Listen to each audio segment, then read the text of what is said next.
Amen. Tunay nga po, no, bago po tayo. At ako na tayo sa paghahandog, no, sa mga bago po.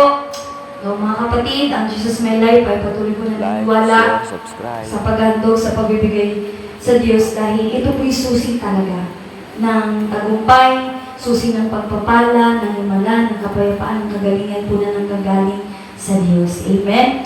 No, na sabi nga po, makipagbukas po ako sa inyo, sa aklat po ng Joel chapter 2, verse 14, nang sabi po ng salita ng Diyos, maaaring lingapin kayong muli ng Panginoon ninyong Diyos at bigyan, church bigyan, pag sinabing bigyan, binigay, ibinigay lang po sa atin. Ang sabi po, at bigyan, sino daw po nagbigay? Ang Panginoong Diyos. Bigyan kayo ng masaganang ani.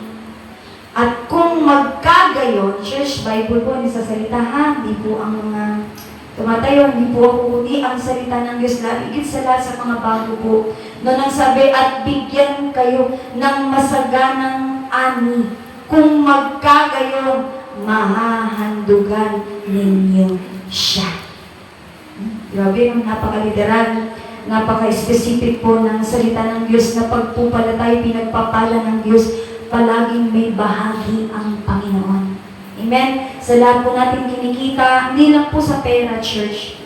Kasi hindi naman po mukhang pera ang Diyos, alam niyo po ba? Kung tutusin yung ating pong mga tithes and offering, yung ating pong 10%, kasi sa mga bago po, no, naniniwala po kami na yung 10% na aming kinikita ay para po talaga yun sa Diyos. Kasi, tingnan ninyo, ang gobyerno merong 12. Actually, parang 15 na nga eh.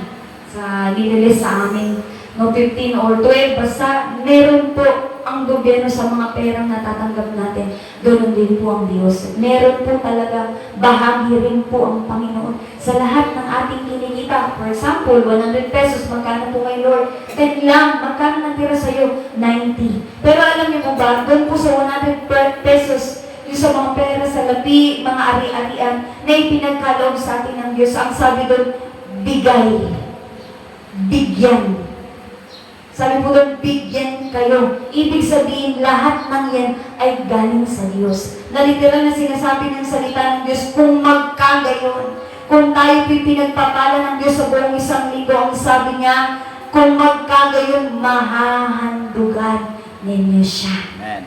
Kaya sa lahat po ng mga pagpapala na meron tayo, yan po'y binibigay, ipinagkakaloob, ipinagkakatiwala sa atin ng Panginoon para rin naman po i-bless natin ang church. Lalo ngayon, higit, dapat po tayo magbigay sa paghahandog. Kasi, di ba, biruin ninyo po, sa patutuo po ng mga nauna, di ba, imposible, amen, na matuloy pa po ang lupa natin sa Barman, pero God is good. Amen. Mabuti talaga ang Diyos.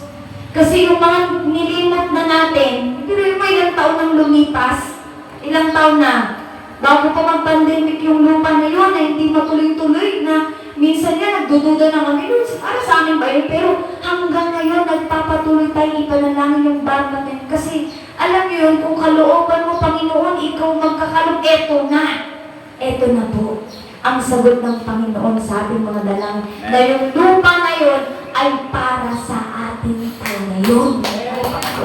Amen. Amen.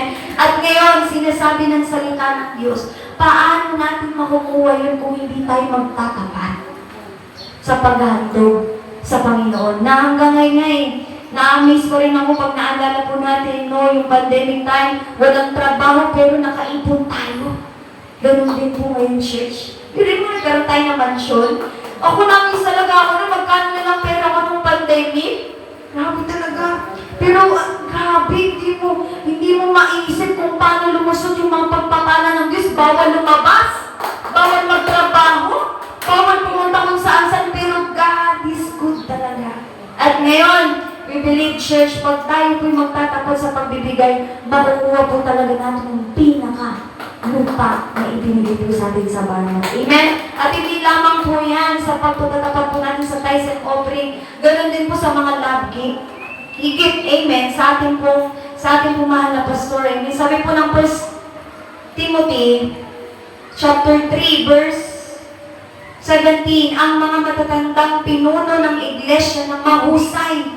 Tingnan nyo, alam nyo, mag-bless talaga tayo sa buhay nating mga pastor kasi binibigyan siya ng karunungan ng Lord paano nyo mag-gather ang Jesus is my life. Kahit nga kami mga matatanda na sa Lord, iniisip namin, paano kaya pag nawala na si Mami, paano kaya itong church, paano kaya, alam nyo, sa Diyos ang kapurihan dahil hinahanda ng Panginoon talaga ang lahat ng bagay. Kaya alam nyo, bahagi rin po sa mga pagpapala ng Diyos sa ating mga buhay. Hindi yung pagbibigay din ng love gift, yun po'y kusang loob, ha? Hindi po napipilitan, hindi po tayo, uy, magbigay kayo, hindi po. Ang sabi po ng salita ng Diyos, ang mga matatandang pinuno ng iglesia na mahusay mamahala ay karapat-dapat tumanggap ng paggalang, una ha, paggalang, at kabayaran lalo na ang mga masigasig sa pangaral at pagtuturo ng salita ng Diyos. Kaya sa mga bago po, baka magtaka po kayo, bakit may love gift dyan? Bakit may mission dyan? Bakit meron salo-salo dyan? Alam nyo kung bakit meron yan. Gusto lang yan po ay burungawan ng langit ng Diyos. Pag nakita ng Lord na nagbigay tayo, naghandog tayo dyan, ng buong puso ha, yung pusang loob, huwag kayo napipilitan kasi pag napipilitan kayo magandog, ay, ibabalik ng Lord yan. Maniwala kayo sa akin. Pag kayo napipilitan lang, yung parang, ay, ayoko naman talagang magbigay, nahiya lang ko sa katabi ko, hindi ako tumayo eh.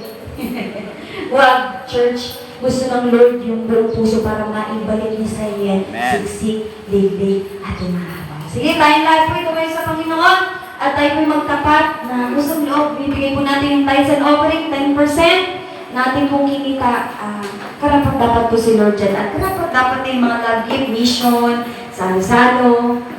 Amen. Hindi tayo po tumayo sa Panginoon.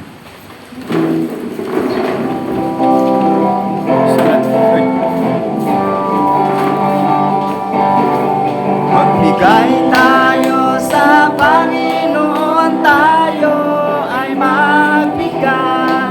Magbigay tayo sa Panginoon, tayo ay magbigay.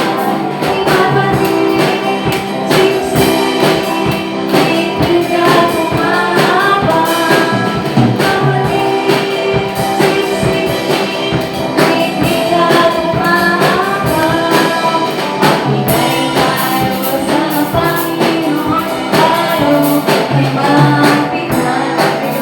Magbigay tayo sa Panginoon, tayo ay magbigay.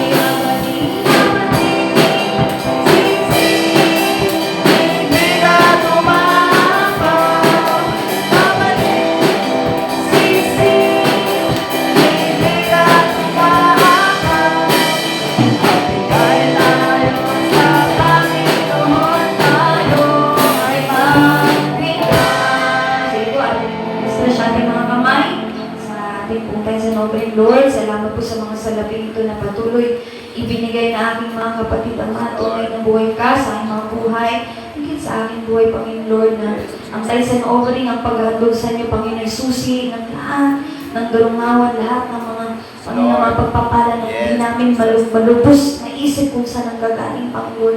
Patuloy niyo po ibalik sa kanila ito, siksik, liglig at umapo na patuloy po na maranasan na magpo-provide ka, magkakalog ka, magbibigay ka na ang mga pangailangan sa mga hindi nakapagbigay. Pwede niyo po silang i-bless na maranasan ginawa nila ang paghatog sa iyo para makita nila na Lord, ang magbigay ay bibigyan mo rin, Panginoon. At patuloy namin hiling, multiply niyo po ito, Panginoon. Magamit po ito sa iyong panambahan, Panginoon. Sa iyong pagpuri, salamat sa ngalan ni Jesus. Amen and amen.